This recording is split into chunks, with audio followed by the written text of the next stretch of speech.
بالله السميع العليم من الشيطان الرجيم من همزه ونفخه ونفثه بسم الله الرحمن الرحيم يا أيها الناس اتقوا ربكم الذي خلقكم من نفس واحدة وخلق منها زوجها وبث منهما رجالا كثيرا ونساء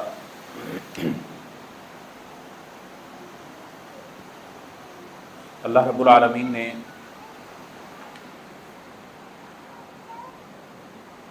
دنیا میں اپنی تخلیقات میں انسان کو پیدا کیا، اس کی ضروریات کو پیدا کیا، اور اس انسان کو اللہ رب العالمین نے تمام مخلوقات پر بلند کر دیا، اعلیٰ کر دیا، عرفہ کر دیا، اس کا مقام سب سے بہترین کر دیا۔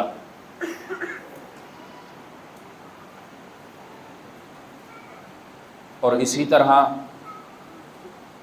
اللہ رب العالمین نے جب یہ تمام چیزیں عطا کی ہیں تو پھر طریقہ کار، اصول، قاعدہ، ضابطہ، اخلاقیات، یہ ساری کی ساری چیزیں بھی پھر اللہ تعالیٰ نے ہمیں ساتھ ہی عنایت کی ہیں۔ زندگی اللہ کی، اللہ نے دی، اللہ نے لینی، اللہ نے دنیا میں بھیجا، اللہ کے پاس واپس جانا ہے، اور ان دونوں باتوں میں کوئی شک اور شبہ نہیں ہے۔ اس رائے کا کوئی اختلاف نہیں کر سکتا، اس اصول کا کوئی اس طرح کا توڑ یا حل کوئی نہیں کر سکتا کہ وہ اس کے علاوہ کوئی تیسری بات لے آئے۔ اور یہ ذی شعور آدمی بڑے اچھے طریقے سے اس بات کو سمجھتا ہے کہ اللہ نے بھیجا ہے اور اللہ کی طرف جانا ہے، لوٹنا اسی کی طرف ہے۔ جب لوٹنا اسی کی طرف ہے، یہ ہمارا ایمان ہے، عقیدہ ہے، یقین ہے، اور آئے بھی اسی طرف سے ہیں، تو پھر جس طرح ان دونوں باتوں پر ہمیں یقین پختہ ہے، ایمان، عقیدہ ہمارا مضبوط ہے، تو پھر اس بات پر بھی ہمیں پختہ یقین رکھنا چاہیے کہ جو اصول، قاعدے اللہ نے ہمیں عطا کیے ہیں اس کے مطابق زندگی گزاریں۔ آنا اور جانا، ان دونوں کے درمیان کا جو وقت ہے وہ بھی اسی کی مرضی سے ہوگا جس نے ہمیں بھیجا اور جس نے ہمیں واپس بلانا۔ اپنی مرضی اس کے اندر نہیں چلے گی۔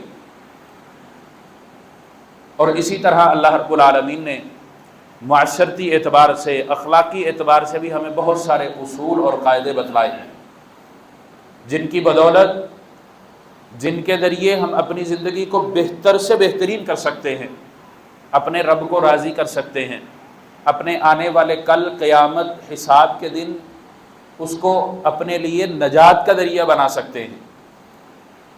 اور اللہ رب العالمین نے ہماری ضروریات کے ساتھ ساتھ سب سے بڑی ضرورت مرد اور عورت کی آپس کے اندر جو رکھی ہے، وہ دونوں کا تعلق ہے، باہری رابطہ ہے، رشتہ ہے، اس کو بھی اللہ رب العالمین نے بڑی وضاحت کے ساتھ بیان بھی کیا ہے اور عطا بھی کیا۔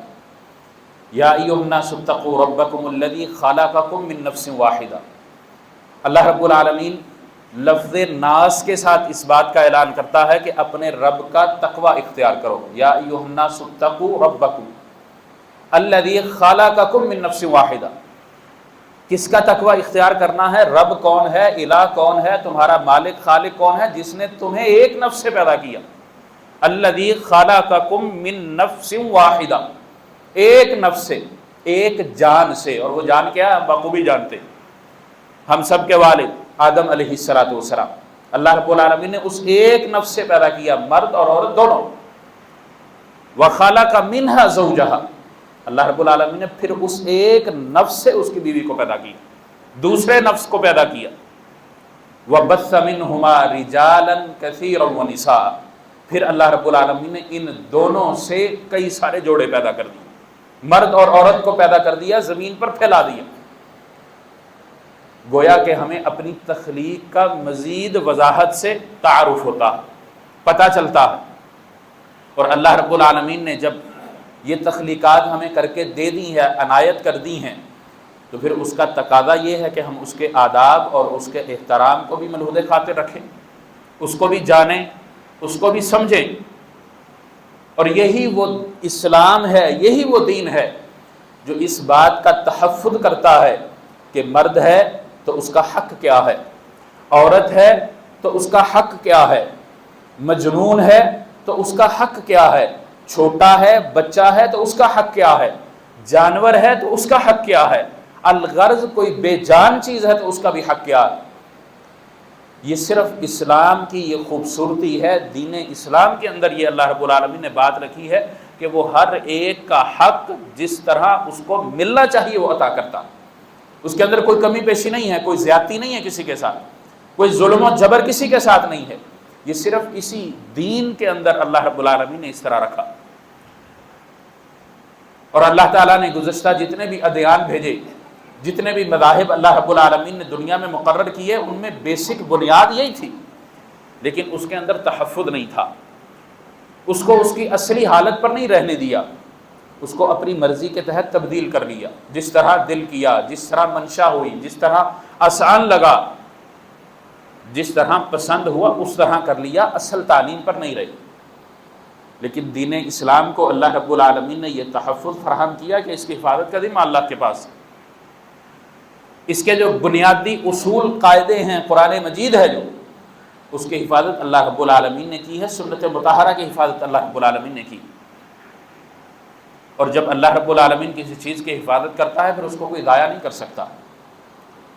اللہ رب العالمین جب کسی کو حق دے دے اس سے حق کوئی چھین نہیں سکتا، وہ جتنا مرضی زور لگا لے۔ ہاں وقتی طور پر وہ ظلم و زیادتی تو کر سکتا ہے، وقتی طور پر وہ اس کے ساتھ اس کا حق تو چھین سکتا ہے، اس کو وہ دینے کے لیے تیار نہیں ہوتا، لیکن ہمیشگی وہ اس پر اختیار نہیں کر سکتا، وہ اس کو ہضم نہیں کر سکتا، اس ارادے کو وہ پایا تکمیل تک ہمیشگی کے لیے نہیں پہنچا سکتا، بلکہ جب تک اس کے پاس قوت ہے، طاقت ہے، اس وقت تک تو وہ یہ کام کر لیتا ہے، اس کے بعد وہ کمزور ہو جاتا، اس کے پاس وہ طاقت اور وہ جرت نہیں رہتی، وہ بہادری نہیں رہتی جس بہادری اور جرت سے وہ یہ کام سر انجام دیتا۔ اب وہ کمزور ہے، محتاج ہے۔ اب جن پر وہ ظلم و زیادتی کیا کرتا تھا وہ ساری اس کو روایت ہوتی، اب اس کی مرضی ہے وہ اس پر افسردہ ہو، اس حق کو ادا کرے یا اپنے ذمے لے کر یہاں سے چلا جائے۔ یہ اللہ رب العالمین نے اس دین کی خوبصورتی رکھی۔ اور اسی طرح اس دین کے اندر اللہ تعالیٰ نے، اس اسلام کے اندر اللہ رب العالمین نے سب کے جہاں حقوق رکھے ہیں وہاں ان کا تحفظ کرنے کے ساتھ ساتھ ان کو مقام اور مرتبہ اور عزت بھی دی۔ اسلام کا جو نظام ہے یہ بڑا بہترین نظام ہے۔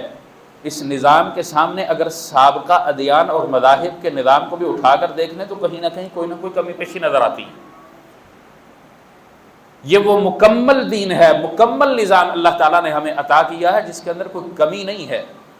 ہاں اس کمی کو کمی بنا کر جتنا مرضی کوئی اجاگر کر لے، جس طرح مستشرقین کرتے ہیں، ان کا مقصد اسلام اور دین پڑھنے کا یہ ہوتا ہے کہ ہم اس میں اس کے عیوب کو تلاش کریں، کمزوریوں کو تلاش کریں، حقیقتاً نہیں، وہ عیب نہیں، وہ کمزوری نہیں ہے، لیکن اس کو اس طریقے سے بنایا جاتا ہے، بتایا جاتا ہے، پھیلایا اور سمجھایا جاتا ہے، اس میں الجھایا جاتا ہے کہ ایک عام آدمی، ایک سادہ آدمی جس کو علم کی بھی کمی ہے، سمجھ کی بھی کمی، وہ اس میں الجھ جائے۔ یہ مستشرقین کا وتیرہ ہے، وہ اسی ایک بنیاد پر دین اسلام پر قدغن لگاتے ہیں اور اسلام کے ماننے والوں کو گمراہ کر لیتے ہیں۔ لیکن میں یہ بات کیا کرتا ہوں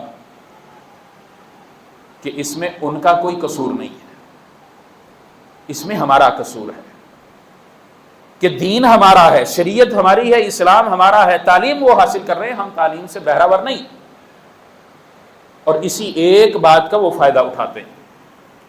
جب ہم اپنے دین کو سیکھنے اور سمجھنے جاننے والے ہوں گے، عمل کرنے والے ہوں گے، تو پھر ہم اس حملے کا شکار نہیں ہو سکتے، پھر ہم اس طرح بہہ نہیں سکتے، اپنے ایمان کو ضائع نہیں کر سکتے۔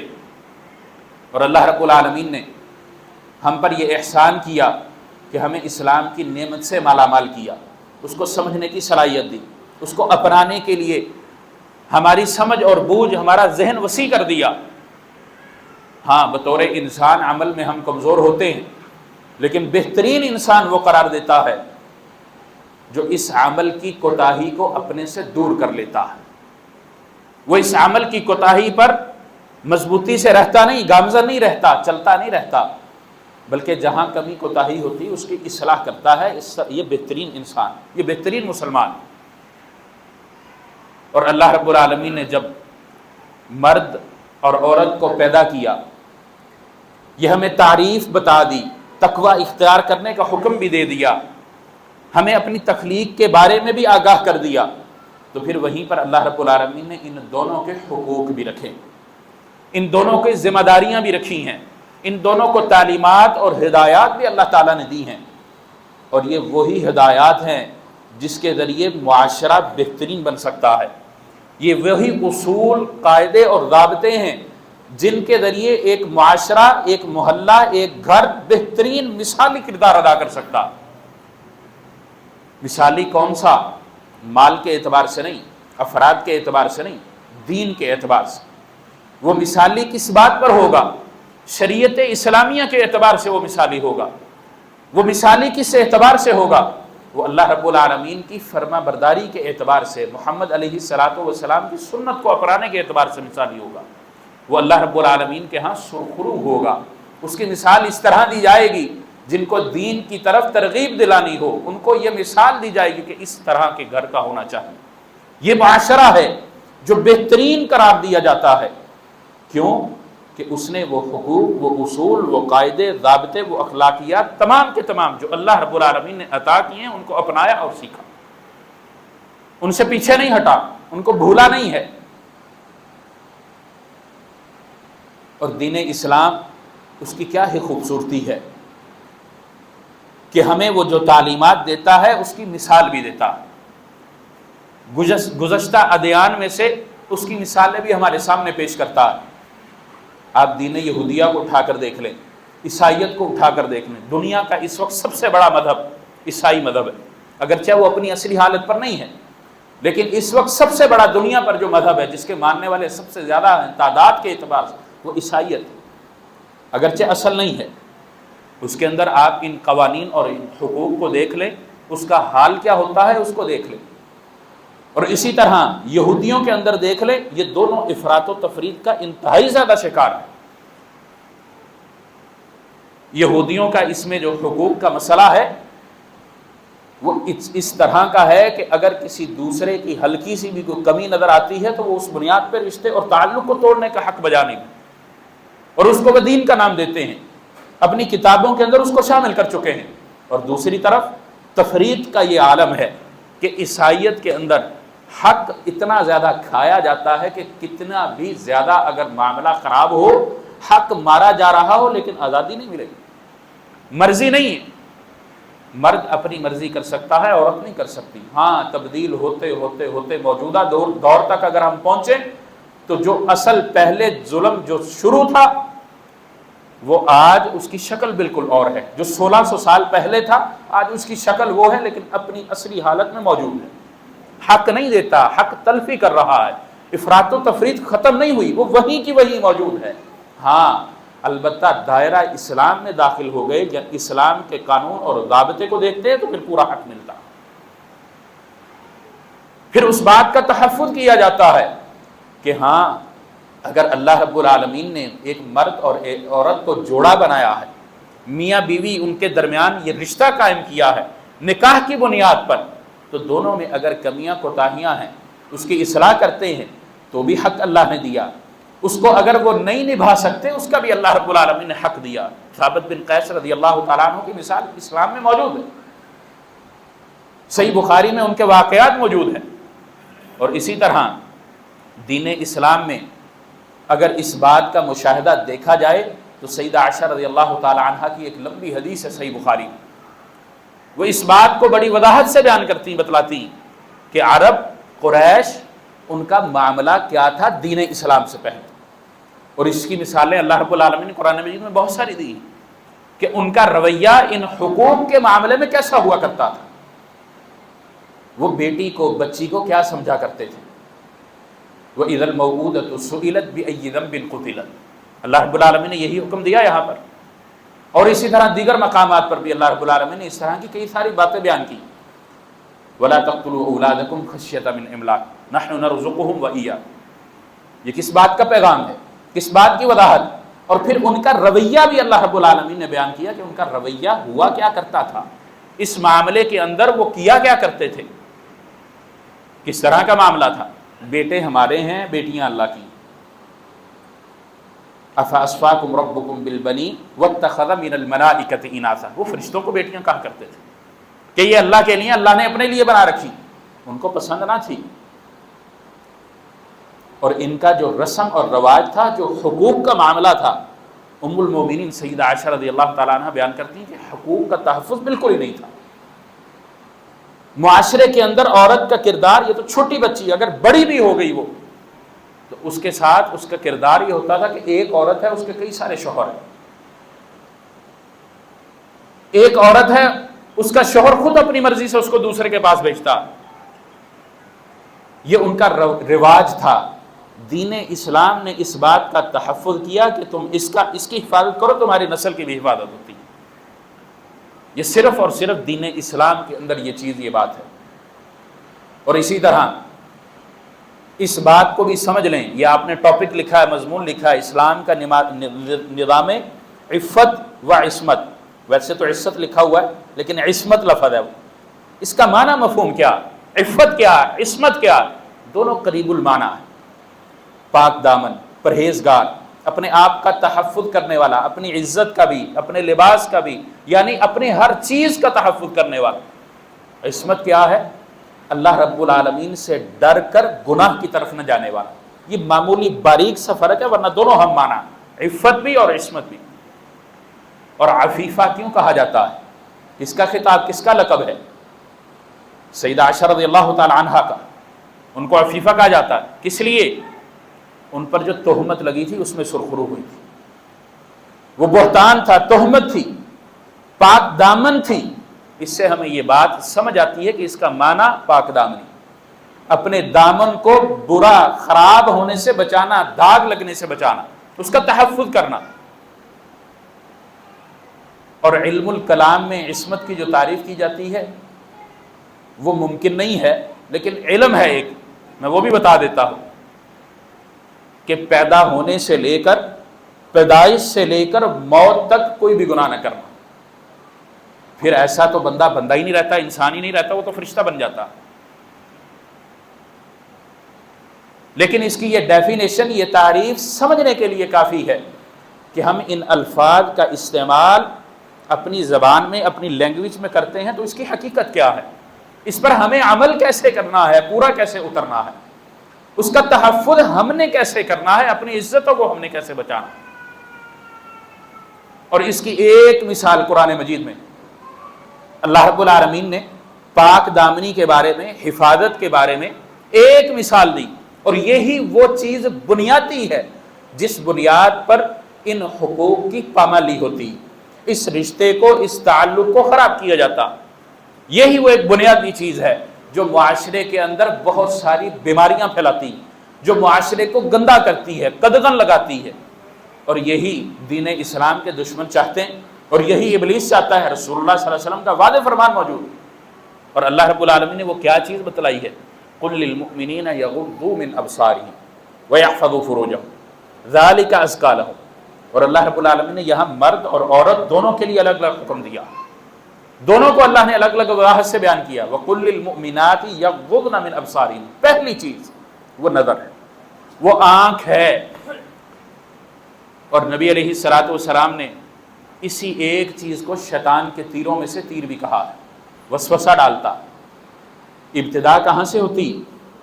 یہ ہمارے معاشرے کے اندر یہ جتنی بھی چیزیں پھیلی ہوئی ہیں، یہ عشق معشوقی کے نام پر، ان کی ابتدا کہاں سے ہوتی؟ اگرچہ اس کے اسباب اور بھی بہت سارے ہیں، مخلوط نظام تعلیم ہے، ٹیلی ویژن ہے، یہ موبائل ہے، یہ سوشل میڈیا ہے، اور بہت ساری اس طرح کی چیزیں. لیکن ان سب کے اندر بنیادی جو ہے اس کی نشاندہی اللہ نے کی. قُلْ لِلْمُؤْمِنِينَ يَغُضُّوا مِنْ أَبْصَارِهِمْ. مومنوں اپنی نظر کی حفاظت کرنا، نظر کو بچا کر رکھنا.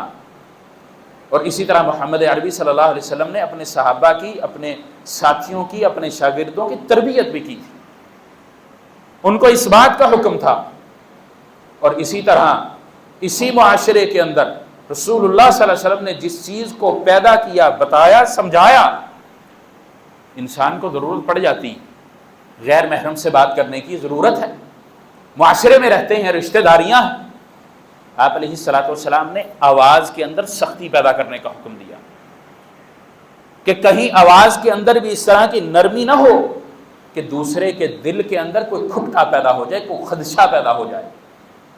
اور یہ غیر محرم وہ جس کے ساتھ رشتہ داری نہیں، اور جس کے ساتھ رشتہ داری کا تعلق ہے اس میں بھی سب سے قریب ترین جو رشتہ دار ہے، ایک گھر کے اندر رہنے والا، وہ رسول اللہ صلی اللہ علیہ وسلم نے حم قرار دیا۔ حم کیا ہے؟ اس کو نبی علیہ السلام نے موت قرار دیا ہے۔ وہ کون ہے؟ وہ دیور ہے، بھاوج کا چھوٹا دیور، گھر کے اندر ہے، بڑی ہے، بیاہ کر آئی ہے، اس کو شریعت نے قانون بتایا ہے، حق کا تحفظ کس طرح کرنا ہے وہ بتایا۔ گھر کے اندر ہے، کام کاج کرنے میں کوئی مسئلہ نہیں ہے، کوئی عیب نہیں ہے اس میں، لیکن جو دائرہ، جو باؤنڈری شریعت نے دی ہے اس کے اندر رہنا ضروری ہے، اس سے باہر نہیں جائے گی، ورنہ نبی علیہ السلام نے یہ موت ہے۔ موت کیوں ہے؟ ایک ہی گھر کے اندر رہتے ہیں، کئی طرح کے معاملات ہوتے ہیں، اسی لیے شریعت نے پردے کا حکم دیا۔ اسی لیے رسول اللہ صلی اللہ علیہ وسلم کے ذریعے اللہ رب العالمین نے اس بات کا بھی اعلان کیا، وَقَرْنَ فِي بُيُوتِكُنَّ وَلَا تَبَرَّجْنَ تَبَرُّجَ الْجَاهِلِيَّةِ الْأُولَىٰ، جاہلیت والے کام نہیں کرنا جو پہلے تھے، گھروں کے اندر رہنا ہے، اور رہنے کا طریقہ بھی بتا دیا، اور ساتھ ہی اللہ رب العالمین نے یہ حکم دیا ہے وَأَقِمْنَ الصَّلَاةَ وَآتِينَ الزَّكَاةَ وَأَطِعْنَ اللَّهَ وَرَسُولَهُ، یہ تین وہ بنیادی چیزیں ہیں جن کو ادا کرنا اللہ کا حق ہے، جن کی ادائیگی سے اپنے حقوق کا تحفظ ہوتا، اور اللہ اور اس کے رسول کی اطاعت کیا ہے؟ جتنے بھی فرامین اللہ نے دیے ہیں اس پر عمل کرنا، کوئی لمبی چوڑی وضاحت نہیں، کوئی لمبی چوڑی تعریف اس کی نہیں، جس چیز سے، جس کام سے اللہ اور اس کے رسول نے منع کیا اس کو چھوڑ دینا، یہ اس کی اطاعت اور فرما برداری ہے، اپنی مرضی منشا کچھ نہیں چلے گی۔ اللہ رب العالمین نے یہ حکم دیا اس تحفظ کو کرنے کے لیے، ان حقوق کو بچانے کے لیے، اور پھر اللہ رب العالمین نے دوسرے مقام پر بھی اس کا حکم دیا، یا ایھا النبی قل لازواجک وبناتک ونساء المؤمنین یدنین علیہن من جلابیبہن۔ جلابیبہن کیا ہے؟ اللہ رب العالمین نے ازواج کو مخاطب کیا ہے، بنات کو مخاطب کیا ہے، سب کے سب اس میں شامل، اور سب سے قریب ترین کیا تھا؟ محمد علیہ الصلوۃ والسلام کے سب سے قریب ترین کیا تھا؟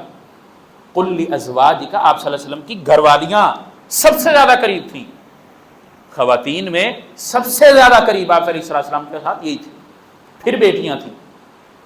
اللہ رب العالمین نے دونوں کا ذکر کر دیا، محمد علیہ الصلوۃ والسلام کو مخاطب کر کے کہہ دیا کہ ان کو بتا دو، سمجھا دو، پیغام دے دو، اصلاح کر دو، یہ حق اللہ نے جو رکھ دیا اس کی پاسداری کرنی۔ یدنین علیہن من جلابیبہن، اوڑھنیاں اوڑھنے کو کہتے ہیں۔ اب یہ گھر کے اندر ہے یا گھر کے باہر ہے، اوڑھنا، اوڑھنا اس پر ضروری ہو گیا، یہ اللہ کا حکم ہے، شریعت بن گئی، قانون بن گیا، ضابطہ بن گیا، اس سے یہ اپنے آپ کو باہر نہیں لے کر جا سکتی۔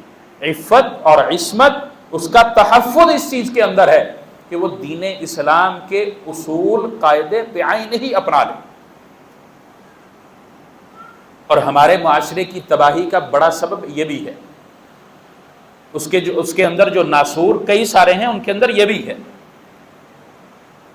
اور حکومتی سطح پر بات کی جائے، غیر مسلموں کی اگر بات کی جائے، وہ تو چاہتے ہی نہیں ہیں کہ ان کا معاشرہ محفوظ رہے، ان کی نسل کا تحفظ ہو، وہ یہی چاہتے ہیں کہ جس طرح ہم برباد ہیں یہ بھی برباد ہو جائے۔ اور اس کام کے لیے کبھی موم بتی مافیا لایا جاتا ہے، کبھی کسی کو تیار کیا جاتا ہے، کبھی کسی کو کھڑا کیا جاتا ہے، کبھی کسی کو کھڑا کیا جاتا ہے، اور کبھی اس طرح کا دھوکے دار نعرہ لگایا جاتا ہے کہ گھر کے اندر رہو گی تو مرد کی برابری کیسے کرو گے، گھر سے باہر نکلو۔ ایسا فریبی دھوکہ نعرہ ہے یہ، ایسا دھوکہ دینے والا نعرہ لگا کر دماغوں کو، ذہنوں کو، قلوبوں کو خراب کیا جاتا ہے، دین سے دور کیا جاتا ہے، اور ہمارے کمزور عقیدے کے مسلمان، جاہل قسم کے، علم کی کمی رکھنے والے، وہ اس کو پتہ نہیں کیا سمجھ بیٹھتے ہیں۔ اور جو دین اسلام کے بارے میں جانتا ہے، واقفیت رکھتا ہے، اس کے نظام اور سسٹم کو جانتا ہے، وہ بخوبی جانتا ہے کہ اسلام ہی وہ واحد دین ہے، وہ واحد اللہ رب العالمین نے عطا کیا دین ہے جو ہر کسی کے حق کا تحفظ کرتا ہے۔ اس نے اگر گھر کے اندر رہنے کا حق دیا ہے، معاش کا ذمہ مرد پر رکھا ہے تو حکمت، گھر کی ساری ذمہ داری اس عورت پر رکھی ہے، خاتون پر رکھی، وہ اس ذمہ داری کو ذمہ داری نہیں سمجھتی۔ اللہ رب العالمین نے اسی عورت کو وراثت میں آدھا حق دیا ہے۔ ہمارے ہاں یہ نعرہ تو لگایا جاتا ہے، لو جی عورت مر جائے تو آدھی دیت ہے، مرد مر جائے تو پوری 100 اونٹ ہے، یہ کیسا اسلام؟ لیکن کبھی یہ دھوکے باز فراڈ ایسا نعرہ لگانے والی یہ کبھی نہیں بتائے گا کہ ہاں اگر بیٹی اکیلی ہے تو اللہ نے وراثت میں آدھا دیا، آدھا، لڑکے کو آدھا نہیں دیا۔ اللہ رب العالمین نے آدھا مال دیا ہے، اور جب مرد قتل ہو جائے، مر جائے، تو قصاص کس کو ملتا ہے؟ اس کے 100 اونٹ کس کو ملیں گے؟ اس کی گھر والی کو، اس کی بیوی کو، پیچھے رہنے والے جو ورثاء ہیں۔ اور اگر عورت قتل ہو جائے تو 50 اونٹ کس کو ملیں گے؟ ہم اس نعرے کے اصل کو دیکھتے ہی نہیں۔ عورت قتل ہو گئی، اس کے پیچھے اس کا شوہر ہے، باپ ہے، اس کو 50 اونٹ ملیں گے۔ نقصان کس کا ہوا؟ تحفظ دین نے کس کا کس طرح کیا؟ ہم اس بات کو نہیں سوچتے کہ ہاں اب معاشی جو معاملہ تھا وہ تو مرد پر تھا، وہ قتل ہو گیا، اب اس کو دیت ملے گی 100 اونٹ یا اس کے برابر وہ عورت کو ملے گی تاکہ اپنے نظام اور سسٹم کو چلا سکے، مرد تو پھر بھی کما لے گا۔ ہم اس چیز کو نہیں سوچتے، ہم کہتے ہیں گھر کے اندر رہ کر برابری کیسے ہوگی؟ گھر کے اندر کے معاملات اللہ رب العالمین نے تقسیم کیا ہے، گھر کے باہر کے معاملات مرد کے ذمے ہیں، اندر کے معاملات عورت کے ذمے ہیں۔ اس کا تحفظ کرنا اللہ نے عورت کے ذمہ رکھ دیا، وہ اگر اس کو تحفظ نہیں دیتی، اس کی حفاظت نہیں کرتی، وہ خیانت کرتی ہے۔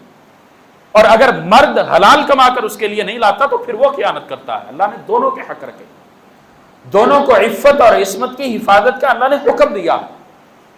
اور اس ساری جتنے بھی یہ اسباب ہیں، جتنی بھی وجوہات ہیں، یہ پھیلتی صرف اس وقت ہیں جب بندے کو اس کے دین کے بارے میں پتہ نہ ہو۔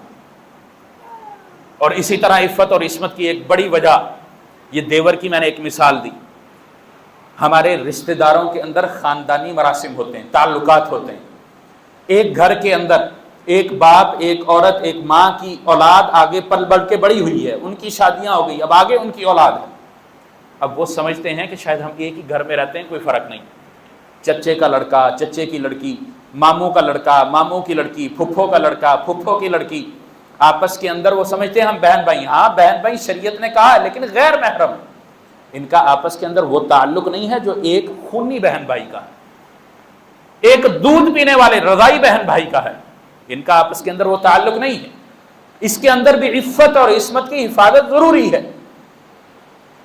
اور ہمارے دیندار گھروں کے اندر بھی یہ معاملہ موجود ہے کہ اکٹھے بیٹھتے ہیں، شادی بیاہ ہے، گھل مل رہے ہیں، مسافہ کر رہے ہیں، بعض خاندانوں میں گلے بھی ملا جا رہا ہے، کیا جی بہن بھائی، بہن بھائی ہیں لیکن غیر محرم ہیں۔ اس بات کو ہمیں بدلنا چاہیے، اصلاح کرنے کی ضرورت ہے۔ یہ عفت اور عصمت کا تقاضا کہ شریعت نے اس پر باؤنڈری لگائی ہے کہ ہاں چاچا ماما کا یہ آپس کا رشتہ دار ہے، ٹھیک ہے، سلام دعا کرنی ہے لیکن پردے میں رہ کر۔ مسافہ معانقہ یہ جائز نہیں ہے، شریعت اس کی اجازت نہیں دیتی کیونکہ اس سے نکاح ہو سکتا۔ اور غیر محرم کی ڈیفینیشن کیا، تعریف کیا ہے کہ ہر وہ مرد، ہر وہ عورت ایک دوسرے کے لیے غیر محرم ہے جن کا کسی بھی موقع پر نکاح ہو سکتا۔ بس اتنی سی بات سمجھ لیں، آپ کو غیر محرم کی ڈیفینیشن پتہ چل جائے۔ کیا ایک مامے کا لڑکا پھپھی کے لڑکی کے ساتھ بیایا نہیں جا سکتا؟ رشتہ ہے۔ ایک چاچا کا لڑکا تائی کی لڑکی کے ساتھ بیایا نہیں جا سکتا؟ تو پھر آپس میں یہ مسافہ اور معانقہ اور بے پردگی کیوں؟ اس کا تحفظ ضروری ہے۔ شریعت نے جو قاعدہ دیا اس کو اپنانا ضروری ہے، وہ دیندار گھر ہو یا بے دین گھر۔ اور بے دین گھر کی تو بات ہی نہیں کی جا سکتی، وہ گھر کے اندر گھر کے باہر ہو ایک جیسا، اس کے کپڑے پہنے نہ پہنے ایک جیسے ہیں۔ اور رسول اللہ صلی اللہ علیہ وسلم کی یہاں پر بڑی واضح حدیث موجود ہے، آپ علیہ الصلوۃ والسلام نے فرمایا غیر محرم کو چھونے سے بہتر ہے کہ اپنے سر میں کیل ٹھونک لو۔ جو بھی اس بات کا دعویٰ کرتا ہے نہیں جی کزن ہے آپس میں، رشتہ دار ہیں، دادا دادی ایک ہے، نانا نانی ایک ہے، ہم مل سکتے ہیں، کوئی مسئلہ نہیں، میں اس کو کہتا ہوں کہ ایک دفعہ اپنے سر میں صرف آدھی انچ کا کیل ٹھوک کر دیکھ لیں، اگر وہ رضامند ہے تو کر کے دیکھ لیں۔ محمد علیہ الصلوۃ والسلام نے جب یہ بات ہمیں بتائی تو اس کا مطلب یہ ہے کہ ہم نے اس بات سے بھی رکنا ہے، اس کا بھی تحفظ کرنا ہے، اپنے رسم و رواج کو اس طریقے پر لا کر آنا ہے جو ہمیں وَأَطِعْنَ اللَّهَ وَرَسُولَهُ، جو عورتوں کو اللہ نے حکم دیا ہے اللہ اور اس کے رسول کی اطاعت کرو، یہ اطاعت ہے، یہ فرما برداری۔ اپنے آپ کو وہ قید نہ سمجھے، اپنے آپ کے بارے میں وہ یہ گمان نہ کرے کہ شاید میں چار دیواری میں بند ہوں، اسلام نے ظلم کیا، اسلام نے اس کو عزت اور مقام دیا، اس سے وزنی بوجھ اٹھانے کا حکم نہیں دیا۔ اللہ رب العالمین نے اس کے تحفظ کے لیے اس طرح کی چیزیں رکھی جو کچھ مرد برداشت کرتا ہے عورت نہیں کر سکتی۔ ہمارے یہ برابری کا نعرہ لگانے والے دھوکہ دیتے ہیں، یہ فراڈ کرتے ہیں۔ برابری یہ نہیں، برابری وہ ہے جو اسلام نے دی، جو شریعت نے بتلائی، وہ عفت اور عصمت کا تقاضا تبھی پورا ہوگا جب شریعت اسلام نے ہوگا، ورنہ آپ یورپ کو اٹھا کر دیکھ لیں، آج کل جدیدیت کا نعرہ لگانے والے جتنے بھی ہیں کیا ہوتا ہے؟ ٹیشو پیپر ہے عورت ان کے ہاں، جس کا مرضی جو مرضی دل کرے کر لے۔ اور یہی وہ بات جو میں نے یہود اور عیسائیوں کے درمیان افراط و تفریط کی بات کی، یہودی بھی یہی کام کرتے ہیں، عیسائی بھی یہی کام کرتے ہیں، کوئی قدر کوئی منزلت کچھ بھی نہیں، ہاں دوسروں کا غم ان کو بڑا کھاتا۔ اور اپنے معاشرے کا حال یہ ہے کہ نہ ماں کا پتہ ہے نہ بہن کا پتہ ہے، دونوں کے اندر تمیز ہی نہیں، نہ محرم کا نہ غیر محرم کا کوئی پتہ نہیں، اور یہی کام جانور کرتا ہے، جانور کا بھی یہی معاملہ، بلکہ جانوروں میں بھی اونٹ بہتر ہے جو اس کے اوپر نہیں جاتا جس کو اس نے پیدا کیا، یہ جانوروں سے بھی بدتر ہے، اور یہی معاشرہ وہ چاہتے ہیں کہ مسلمانوں کا بھی ہو جائے۔ ہمیں اسلام کو، دین کو پہچاننا ہے، اس کی تعلیمات کو جاننا ہے، پھر ہم اپنے گھروں کا تحفظ کر سکتے ہیں، پھر ہم کما حقہ نظروں کی حفاظت کر سکتے ہیں۔ یہ ہم گھر کے اندر بہت بڑا ٹی وی سکرین 62 انچ کی سکرین لگا کہتے ہیں لو جی واہ بھائی واہ بڑی کیبل صاف آ رہی ہے، چینل بڑے اچھے چل رہے ہیں، اور بہانا کیا ہوتا ہے جی وہ خبریں سننی۔ اب مصیبت تو یہ بھی نہیں رہی، یہ جب سے یہ آ گیا 6 انچ کی سکرین آ گئی، جب سے یہ 5-6 انچ کی سکرین آ گئی، اب ہر کسی کی جیب میں ٹیلی ویژن ہے، جو مرضی دیکھتا رہے، جو مرضی کرتا رہے۔ یہ آنکھوں کا تحفظ نہیں ہے، آنکھوں کا صرف یہی معاملہ نہیں ہے کسی غیر محرم کو دیکھنا۔ شریعت نے پہلی نظر کی اجازت دی ہے، لیکن اس کا مطلب یہ نہیں کہ وہ نظر ہی اس کو گھر چھوڑ کر آ جائے، یہ اس کا مطلب نہیں ہے۔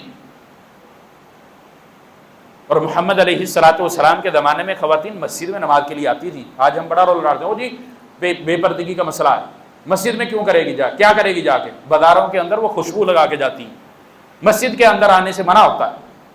آپ علیہ الصلوۃ والسلام کے زمانے میں خواتین مساجد میں آیا کرتی تھیں، اور سنن نسائی کے اندر غالباً یہ حدیث موجود ہے۔ ام سلمہ رضی اللہ تعالی عنہا نبی علیہ السلام سوال کرتی ہیں اللہ کے نبی ہمارا کپڑا کتنا ہونا چاہیے؟ آپ علیہ السلام نے فرمایا 1 ذراع، اور ذراع اس کو کہتے ہیں یہ یہاں تک، کتنا؟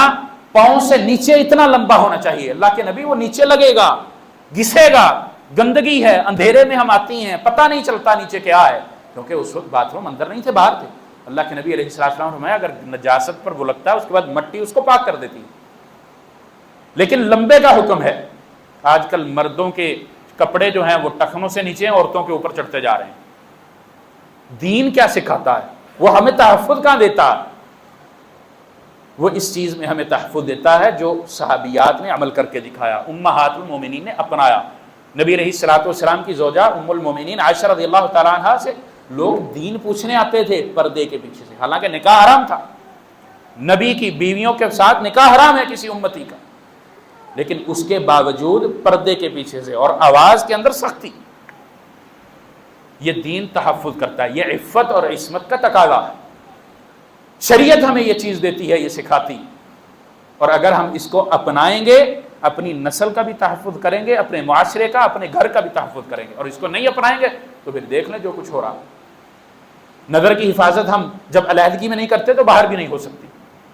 اللہ نے ہر کسی کی ذمہ داری یہ رکھی، کسی دوسرے پر نہیں کہ وہ اپنی ذمہ داری پورے کرے میں نہ کروں، ہر کسی کی اللہ نے ذمہ داری رکھی۔ باہر نکلنا ہے، نکلنے کا حق عورت کو ہے، پردے میں آئے، کپڑا لباس اس طرح کا استعمال کرے کہ اس کے جسم کی ساخت واضح نہ ہو۔ اور رسول اللہ صلی اللہ علیہ وسلم نے ان لوگوں کو خواتین پر داخل ہونے سے منع کر دیا تھا جو مرد نہیں تھے، لڑکے نہیں تھے، لیکن کیا تھا؟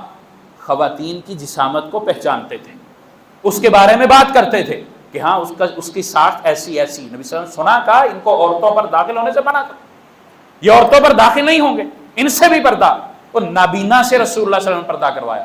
عبداللہ بن ابی رضی اللہ تعالیٰ عنہ، ان سے آپ صلی اللہ علیہ وسلم پردہ کروایا. کس لیے؟ وہ کہا تمہاری تو آنکھیں ہیں، تم کو دیکھتے، وہ تو نابینا ہے ہی ہے، تمہاری تو آنکھیں ہیں. شریعت نے یہ حکم دیا ہے. یہ ہے اصل تحفظ، یہ ہے اصل نظام عفت و عصمت. اس کے علاوہ اور ساری ہلاکت ہی ہلاکت ہے. ہم جتنے مرضی نعرے لگا لیں، جو کچھ مرضی کر لیں. نظام تعلیم کی اگر بات کریں تو وہاں پر بھی یہی مسئلہ ہے. جو مقابلہ کرنا ہے، مقابلہ کرنے کے لیے شریعت نے قید نہیں لگائی. خواتین نبی علیہ الصلوۃ والسلام کے غزوات میں بھی ہوا کرتی تھیں. جائیے خندق کے مقام پر دیکھیے، پہاڑی کی اوٹ میں جہاں خیمہ ہوتا تھا آج بھی موجود ہے. فاطمہ رضی اللہ تعالی عنہا کے ساتھ معاملہ آج بھی موجود ہے. لیکن شریعت نے دائرہ کار بتلایا اور سکھلایا. وہ دائرہ کار اپنانے میں بھی ہمیں عافیت ہے. اس دائرہ کار سے باہر جائیں گے تباہی اور ہلاکت ہے. اس کے علاوہ اور کوئی دوسری چیز نہیں ہے. اللہ رب العالمین سے دعا ہے کہ اللہ تعالی ہمیں عمل کی توفیق عطا فرمائے. اللہ رب العالمین ہمیں اس نظام اور سسٹم کو سمجھنے کی توفیق عطا فرمائے جو اللہ نے پردے کے احکامات دیے ہیں. اس میں اللہ رب العالمین نے ہمارے گھروں کا تحفظ بیان کیا. اللہ تعالی ہمیں اس کو اپنانے کی توفیق عطا فرمائے اور ہم اپنے خاندانی تعلق کو بھی اسی بنیاد پر قائم رکھیں، اسی طرح اس کو بھی ڈیولپ کریں جو اللہ نے ہمیں کرنے کا، بنانے کا حکم دیا ہے. اقول ما تسمعون وآخر دعوانا الحمد للہ رب العالمین.